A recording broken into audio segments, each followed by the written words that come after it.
Hors les murs. Institut du monde arabe.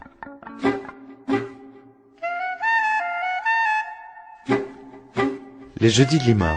Dieu et la femme, qu'en disent les monothéismes, avec Olfa Youssef, professeur à l'université du 7 novembre, Carthage, Elisabeth Parmentier, professeure à la faculté de théologie protestante de Strasbourg, Isabelle Lévy, écrivaine, et Geneviève Delru, journaliste.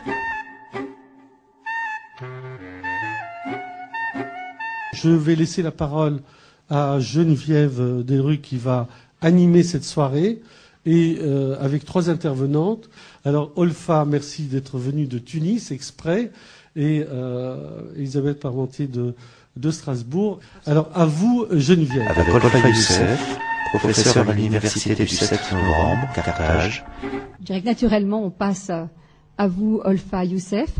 Donc je rappelle que vous êtes l'auteur de l'Islam au risque de la le Coran au risque de la psychanalyse, donc publié chez Albin Michel. Et puis donc un livre qui va sortir prochainement chez Robert Laffont, c'est Confusion, c'est ça, d'une musulmane. Là, comment ces livres sont passés chez vous? Les titres sont quand même, ça provoque un peu, non? Oui, peut-être, il y a un peu de provocation, mais chez nous quand même en Tunisie, malgré le retour en force du conservatisme, oui. Il y a quand même de la modernité qui est là, il y a une tradition qui existe encore et qu'on tend à défendre. Donc ça passe. Alors, confusion d'une musulmane, c'est quoi cette confusion? C'est l'écart entre justement les textes et puis ce qu'on en fait aujourd'hui? Oui. C'est quoi exactement? Oui, Confusion d'une musulmane, c'est avant tout un livre qui m'a valu des menaces de mort.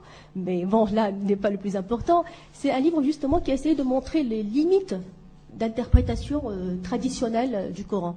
Et une femme qui se met à discuter, à débattre ouvertement avec des grands noms d'exégèse, c'est normal que ça ne laisse pas indifférent. Donc, c'est un livre qui ne répond pas, qui ne donne pas de réponse, mais qui montre les limites des exégèses.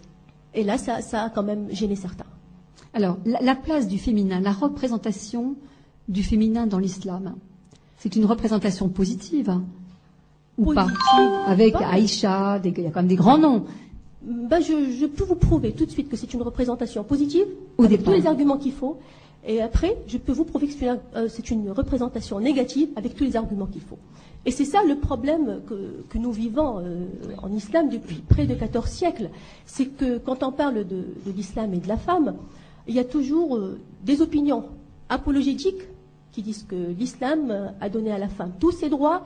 C'est une révolution au niveau du statut de la femme, c'est l'égalité parfaite. Et vous aurez des voix dépréciatives qui disent que sur le plan réel, sur le plan juridique, il y a quand même des différences énormes entre l'homme et la femme. Et là, si on va s'amuser à ouvrir ce débat, ça n'en finit pas.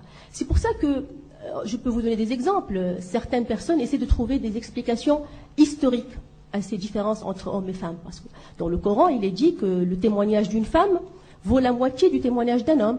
Il est dit aussi que les hommes peuvent avoir 4 épouses et un nombre illimité de concubines esclaves, ce qui n'est pas le cas pour les femmes.